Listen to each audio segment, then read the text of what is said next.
Hello and welcome to another edition of Coull Discussions. This is Chris. I'm Barry.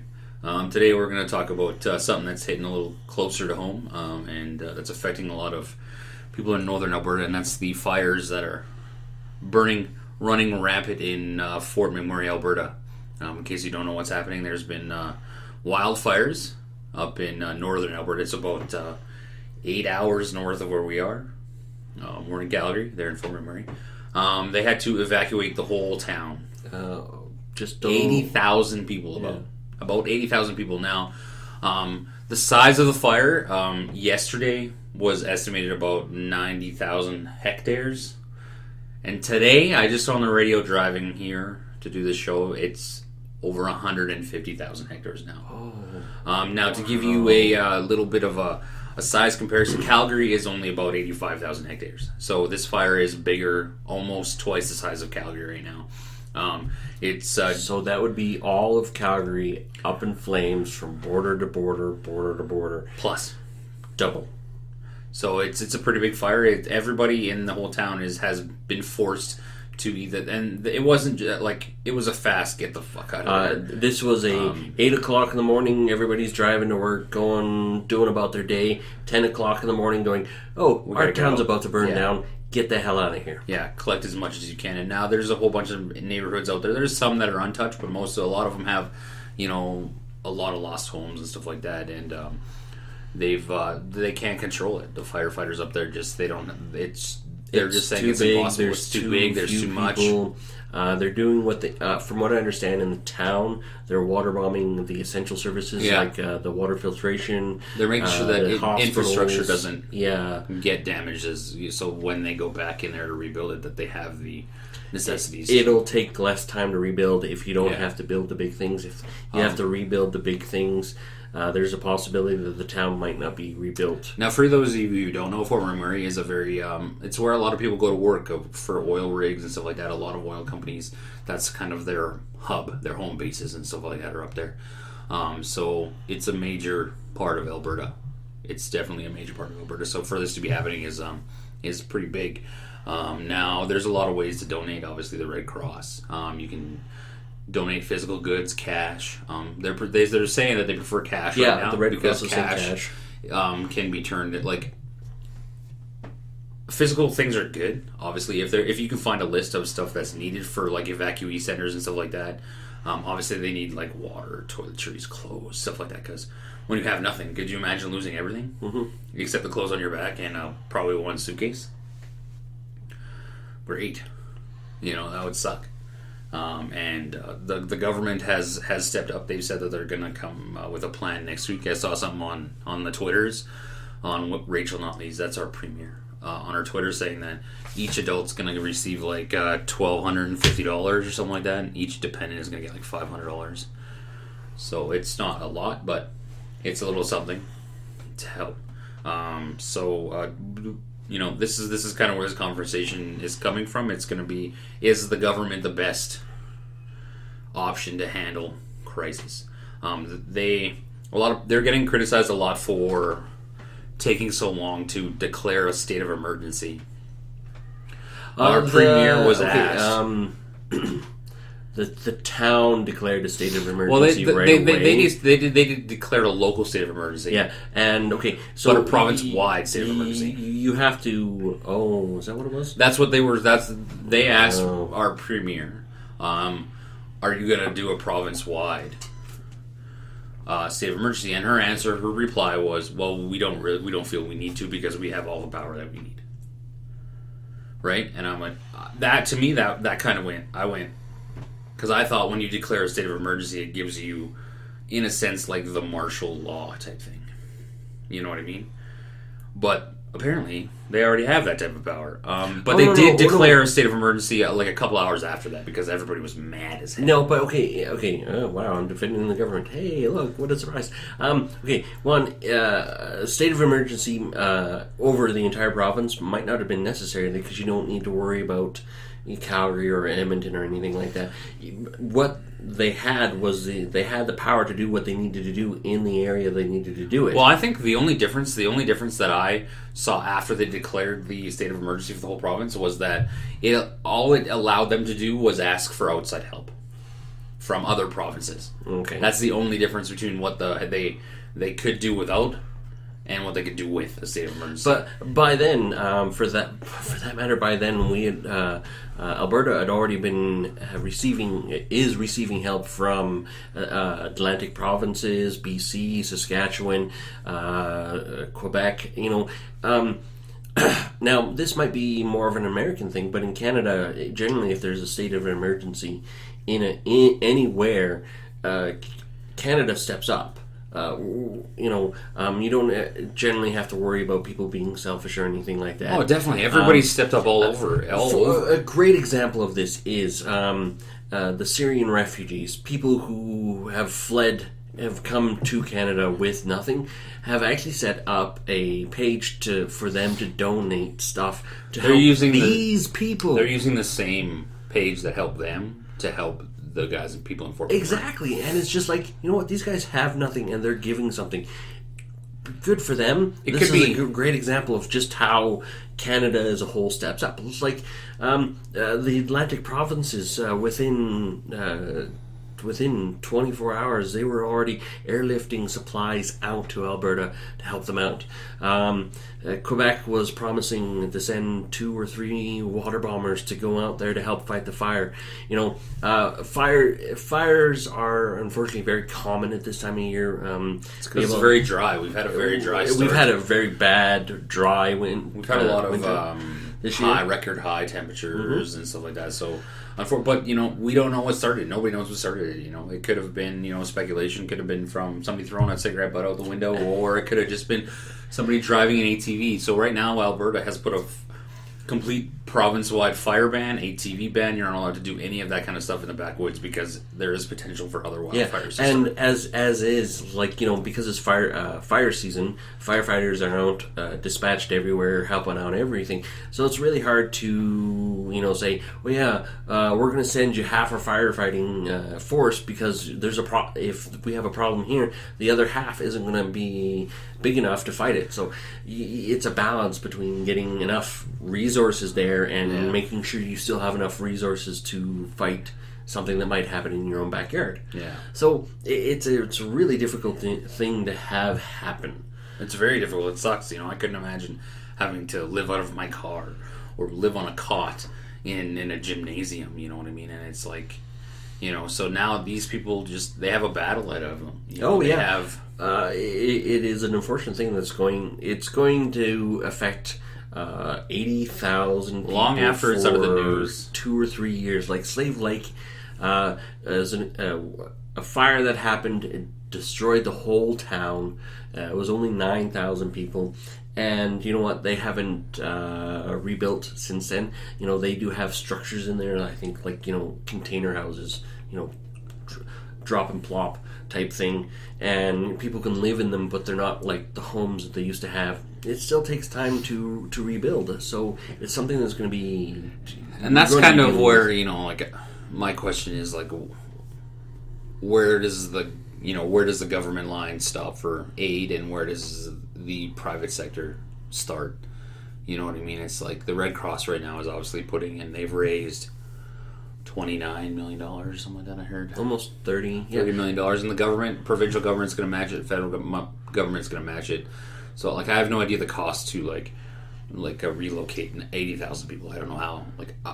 I'm really curious to see how the money is going to be given out and distributed. You know what I mean? If they have $90 million right now, is no, but for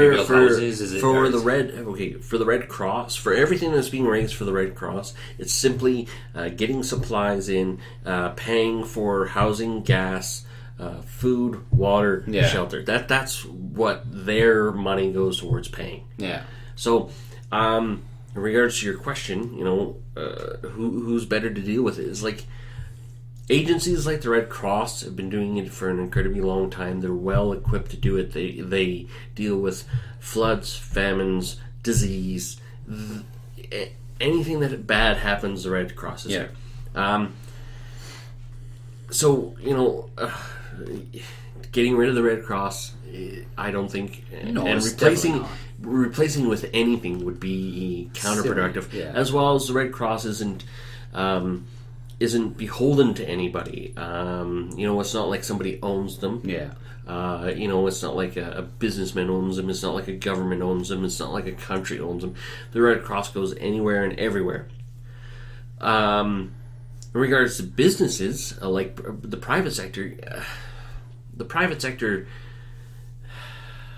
You know that people are trying to make money off of this, though. Like, they are, right? people do. Like they're trying to sit there and...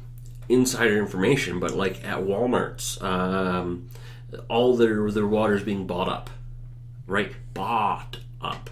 So Walmart in this crisis is making money. So they're probably marking up their fucking water prices too. There's a possibility. We don't know this. Yeah. But now the private sector in situations like this, maybe this is what the state of emergency should declare. It's like the private sector will have to sell their stuff to registered agencies like the Red Cross or certain government agencies at cost, so we know that the private sector isn't benefiting from it. Yeah, because there's actually laws against price gouging in times of need. Right? In times of need, because what ends up happening is when you have a state of an emergency, hey, I have a gallon of water right here. I'm going to charge you $10 million for it. And it's like, and then what choice do you have? Because it's the only gallon of water left. It would have been interesting to see like the price of water before, 2 weeks ago or whatever, before the fire started to now. Yeah, because I guarantee you it's not the same. I guarantee you it's different. Somehow it went up. Yeah, somehow it went up. But here's a nice thing: Labatt's. I bet you gas will go up. It's supposed to.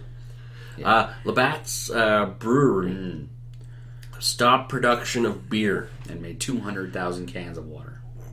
Yes, and that was incredibly awesome.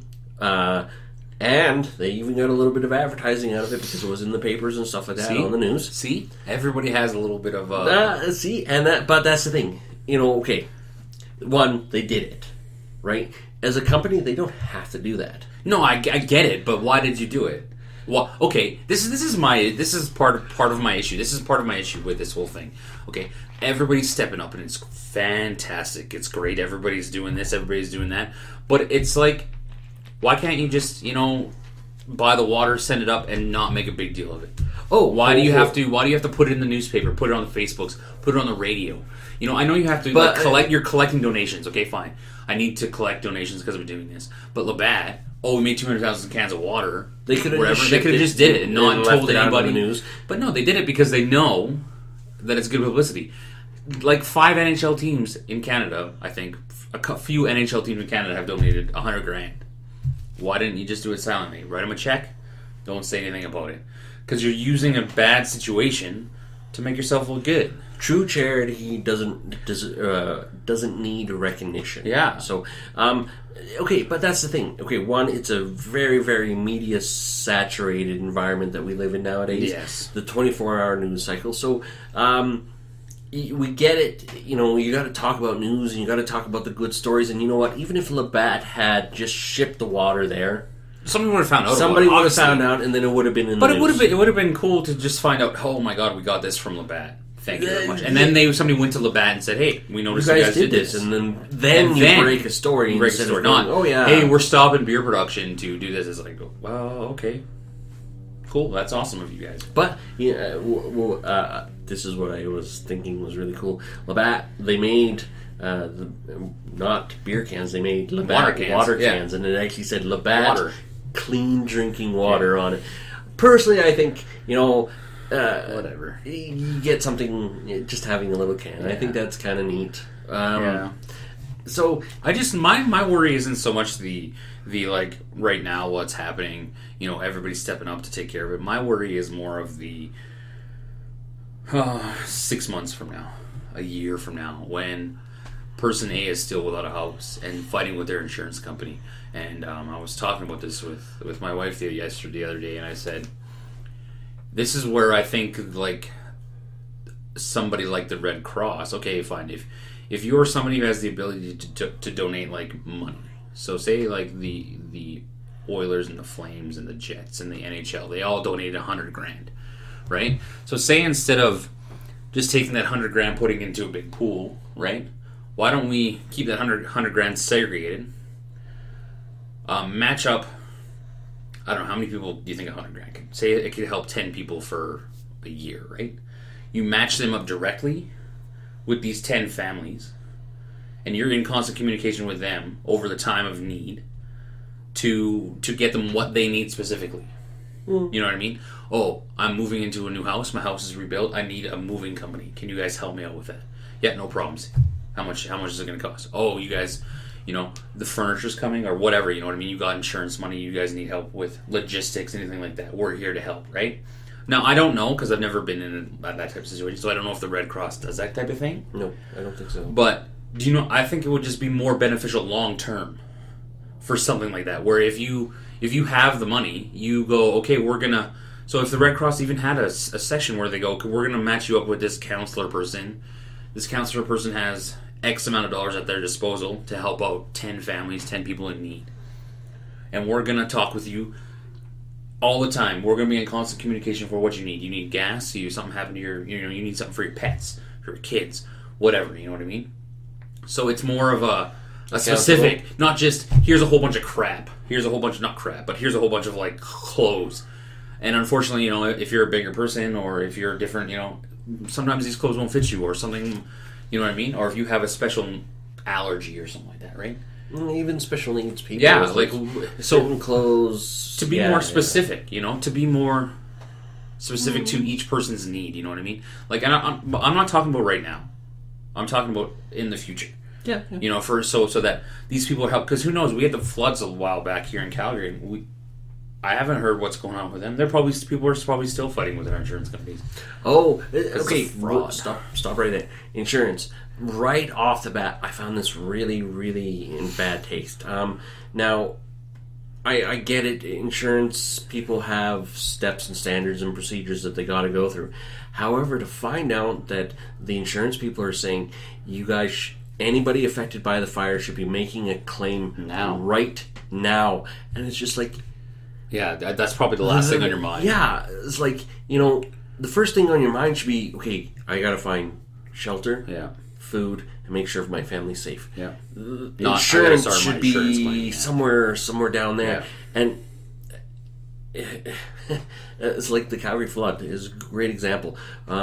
We heard, unfortunately, things of, we had 2 houses side by side affected by the same flooding, et cetera, right? One insurance company said, you're covered, and the other insurance company right beside them said no. You're not covered. Yeah. And it's like, So, the fact that these people have to fight the insurance, and it's like, you have to get it done right away, and it's like, you know what? Give them a grace period. Give them a month. Just, people are saying... They haven't even been able to go home yet. People are saying keep your receipts from the day you've been evacuated. Keep everything from the moment you had to leave your house so that the insurance company can verify. And that's great information to hear.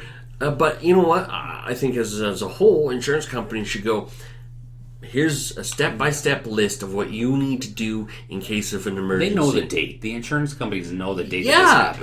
It's not like it's not in the news or anything like that. It's just silly. But you got to remember that insurance companies are going to do everything they can to screw you out of your money. Yeah. Insurance companies are in it to make a profit. They have policies to cover their policies. Yeah, well, they are a for-profit company. Yeah. They aren't a non-profit charity. You pay us $100 a month for nothing. For nothing. And if we don't have to pay you, guess what? Good. You don't get the money. Right. Somebody else does, but you don't. That's right. And I have first-hand knowledge about that. We pretty much had our insurance company call us liars for a doctor's note for my wife because she hurt herself. If you check back in a couple episodes back, that's why we took a little hiatus, because my wife hurt herself and I had to take care of her. And the insurance company pretty outright said that we don't believe that a doctor wrote this note that you're giving us. Anybody could have scribbled on this. And it was like, what? Well, I think you need to complain to the doctors because they're the ones that scribble like that. Oh, okay. Thanks for calling me a liar. Insurance companies are meant to find something wrong with anything. Yeah, and you know what? You don't cross a T in right. their defense, they have to deal with a lot of people that are fraudulent crap. Yeah. So for every 5 people that they help, I bet you there's 5 people that are trying to screw over the insurance company. So out of 10 people, there's probably 6 or 7 that are fraudulent claims. And no, it's true. It's an unfortunate thing, but it is the reality in which we live. I feel bad for these people who are going through this right now, who have to deal with this situation. This is a horrible time for them. It's shit, and it's like, I think, honestly, just give to the Red Cross. If you got the cash to give, and if you're thinking about going out and buying a cart full of stuff or giving some cash, I would lean towards the cash. If you can afford it, give the cash. Yeah, I'll give a really nice example. Again, insider information. Somebody was helping a customer load stuff into his pickup truck. Yeah. And it was cases of water bottles, toiletries, and things like that. And it must have been like $1,500 worth of stuff. Mm-hmm. And they were asked, it's like, is this for Fort Mac? And it's like, yeah. It's like, well, was it through a company? It's like, no, this is just what I can do for them, so this is what I'm going to do. See, that guy great.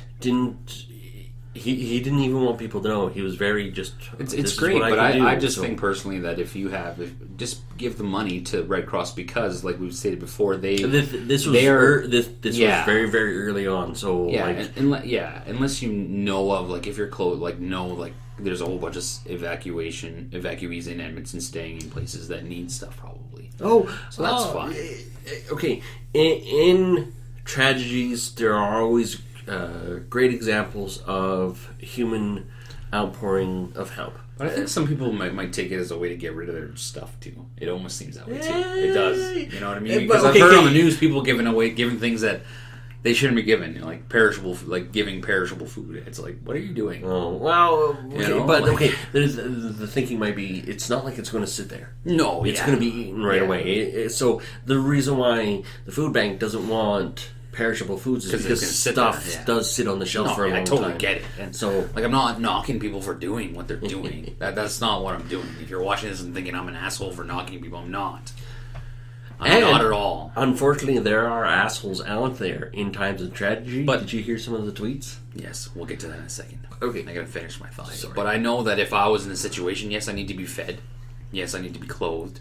But honestly, I can wear the same clothes for a month. I don't care. What I need, if that happened to me, is I would need cash. And a lot of it so I could get a place to live and start getting myself back on my feet. Here, because now I'm going to find a new job, a new house. A really good example of some of the charity that did end up happening was that there was some of the hamlets farther south of Fort McMurray, individuals who were standing on the road saying, "I have space, I have gas, I have space for a family," which is awesome. Like, it's great.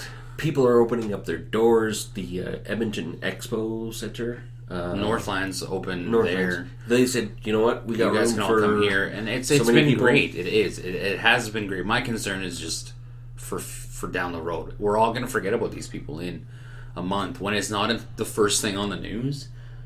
We're going to forget about it, and it's like these people are still dealing with it. And what helps they the are most? going to be dealing with so it. Now I've got 40 cases of water. Okay, but now I still don't have a house. I still don't have.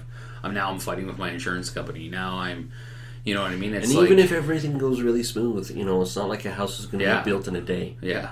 There's cleanup to do in Fort Mac. They can't even get in there. Yeah, they can't go home yet, which is the big thing. Once they go home, they can start assessing the damage. Yeah. Once they assess the damage, they got to do the cleanup, and then once the cleanup's done, they got to put in infrastructure. Yeah. It's a huge task. Like a year, 2 years till it's back to fully functioning. And it's a horrible tragedy that is going on. And there are people like you were saying. There are people who are assholes.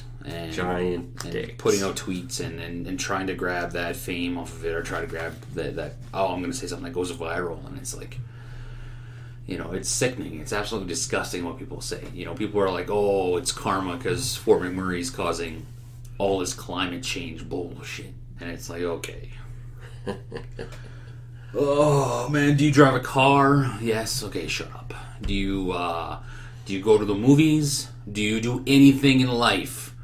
Then you are part of the climate change problem. Do you breathe? Unless you live in the woods, Yeah. hunting, trapping, and growing your even own then, food. do you take a shit in the fucking wild? Then you're part of the climate change because I'm sure your poop fucking gives off crap. So shut up. Anybody who just shut up. And some of these like politicians make me sick too. Like everybody's praising this Wild Rose leader guy because he had a house there, right? And you know now he's out and he's like he seems to care more about other people than himself, but I just take it as I'm a politician and I want to make myself look good. Hold on. I will defend that. Okay, so the leader of the opposition, the Wild Rose, his consistent, his riding was in Fort McMurray, and same with a buddy of his. They both are part of the Wild Rose. They both have the ridings there.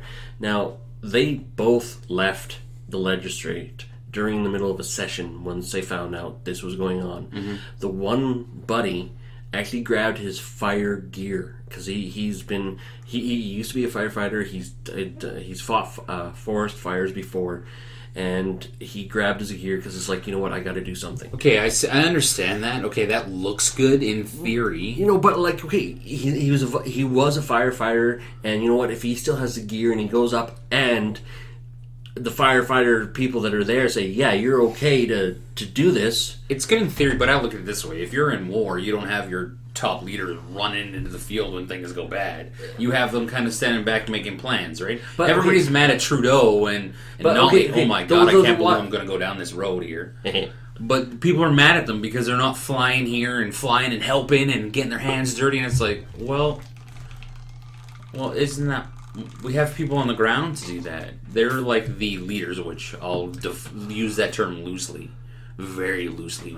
But a definition of the leader definition varies because personally, if the leader isn't willing to get his hands dirty, you shouldn't be telling other people to get their hands dirty.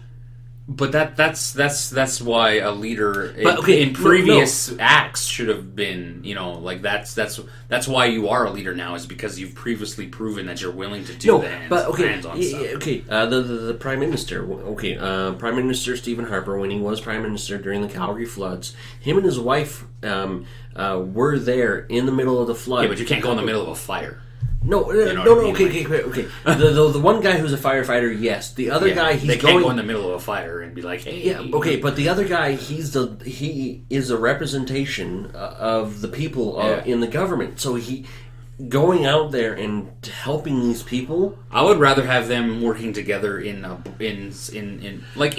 headquarters near the tragedy to come up with a plan how to put the fire out. Guess what? He can't do anything. He's not the premier of Alberta. But that's the he's problem. He's just the official opposition. Yeah. He can't do anything. He can. No. I personally think the best thing for him to have done is to be quiet and just let people do their job. And what he's doing, he's going to his people, going, you know what? What can I do to help? Yeah, that makes sense. Yeah, if he's going down there and going, okay, what can I do to help? And he's going to go back and go. Then get your face out of the camera. He didn't put his face in the camera. Like, don't talk to the media. Don't talk to anything. If they come to you, don't talk to them. Be like, I'm busy. He left, and then he granted an interview to one of the people from the Sun, because those two actually know each other and have a relationship. I just think that this is... I read the interview, and the guy was like, you know what? No, it's fine. Like, I get what he's doing. I'm not trying to do anything. I just want to do something. I get what he's doing, but for people to sit there and slam, like, the leaders, again, using the term loosely, of our province and our country for not being their hands-on, I don't think it's the place. It's these people are like our generals. No, right? And they're supposed to be coming up with the plans. Like, they should be coming up with how, number one, she should have just went to a provincial state of emergency right away. So she fucked up there. Number two, you should have had so much more help coming from other provinces as soon as you could have. Trudeau should have been like, we're sending as many people as we can right now They're on planes, they're on buses, they're at anywhere. We're launching them all right now. We get that this is big. It's huge. It's bigger than any fire that's been in recent time. Hold on. They shouldn't be there handing out water and handing out rations they shouldn't be. No, that's not where that's not what they're needed for. We have our what do they call them in there? Privates and lieutenants and stuff like that. You know what I mean? If you want to use that analogy, right? Using a military analogy, yeah, that's fine. But you know what? Even then, every now and then, generals do visit the front line, and I'm sure they will. It's good for morale. Yeah, but okay, just say the premier is a colonel. The Wild Rose guy would only be ever a captain. Yeah. For him to go to the front line is very common. Yeah, definitely. You know, I'm not knocking him. I'm not knocking him either. But I'm saying it's for people to knock the other guys and say you're not doing enough. It's like, well, what do you want them handing out water? No, I want them fucking getting. I want them to come out in a news conference and say we've got 20 planes coming to drop. We've got 20 water bombers coming. That's what we've been doing for the last 24 hours. We've got 50,000 troops coming. Did you hear that they can't fly any more bombers? They have 22 bombers flying missions all the time, and that's as many as the airspace is allowed. Jesus Christ, that's crazy. Between the water bombers and the helicopters, they got the sky full of planes as much as they can. That's it. That's all they can do. Well, that's fine, You know, and on top of that, you're talking about a fire the size of Calgary, and if you're talking about 2 Calgarys. Right now it's 2 Calgarys, but yesterday it was only 1 Calgary. We could find 2 Calgarys. Yeah. If you're talking about 1 person per every 5 hectares, just to make a line, that's a lot of people. And unfortunately, firefighting is out of control. It's out of control. The fire's completely out of control. They can't do anything about it. Yeah, and they've even said that we can't do anything about it. That's what they said. They need Mother Nature to open up the skies and just start pouring water. My problem is that people use these type of things as their soapboxes. True, and it is unfortunate. It's hold on, maybe we're using it as a soapbox. I don't know. Maybe this is considered a soapbox. I don't know. But if this might be a soapbox, but we aren't. We're just talking about government and how they should and shouldn't be. I just don't think it's not your place as a leader. Don't get your face out of. Don't talk in front of a camera every 24 hours. Every once in a while is fine. We have ways of communication that you don't need to be on television. You don't need to do that kind of thing. You know what I mean? And to sit there and for these people to throw out their stupid tweets like they have and to stick their feet in their mouth and it's just like it doesn't make any sense. Let's all just work together and let's get this shit fucking taken care of. Well, let's see where things end up. Yeah. In 3 months and 6 months, for that matter. Oh my goodness! My heart breaks for these people who have to go through what they're about to have to go through. What they're going through right now. It's bad enough. What's coming? It's bad enough to lose everything you have. Mm-hmm. You know what I mean? And it's but now to have to fight to try and get it all back is gonna be that's. It's as much of a battle as anything. Getting out of there. You know what I mean? And it's it makes you something like this makes you realize that it's just stuff, but it's stuff you've worked hard for. It's stuff that you've earned, and when that's how we unfortunately in this society that's how we judge success is what we have, and when you have nothing, you feel like you're nothing. Mm-hmm. You know what I mean? You can sit there and say, well, I have my health, I have my family. But unfortunately, to us, for some reason, we're trained and mentally like that. We the more stuff we have. Oh, I got the coolest new this. I got the cool. Look at my cool house. Look at my. You know what I mean? And it's you are judged on that. And how are these people gonna get back to there? Are they? It's what? It sucks, man. It really sucks. And how are politicians gonna use this as their soapbox now? You know what I mean? It is unfortunate that it's the way politics Mr. Wild Rose Man is going to look like he's going to win the next election in Alberta. Well, I hope he wins the next election. Guaranteed. Just simply because to get rid of the NDP. Well, that's a given. It has nothing to do with him. It's a given. 100%. Right here today is what? May 7th. And did just mark it. I've said it. He's going to win. Wild Rose next official government in Alberta. Other than that, guys, we just our thoughts and his prayers go out to the people in Fort McMurray. And I hope that everything turns out for you guys. Hopefully this stupid fire goes out. Hopefully we get some rain a lot. Hopefully it works out in the long run. Yeah. I couldn't imagine. No. Couldn't imagine having to run out of my house, driving through fire like I've seen people driving through. It's scary. It is very especially scary. with 2 little kids. Like, man. Yeah. And for them, not to know, they wouldn't know what was happening. Nope. They'd be like, and you're like, oh my God, we could die. Yeah. And it's so, guys, don't, whatever. We're gonna get out of here. We're not gonna say anything. Guys, goodbye. Goodbye.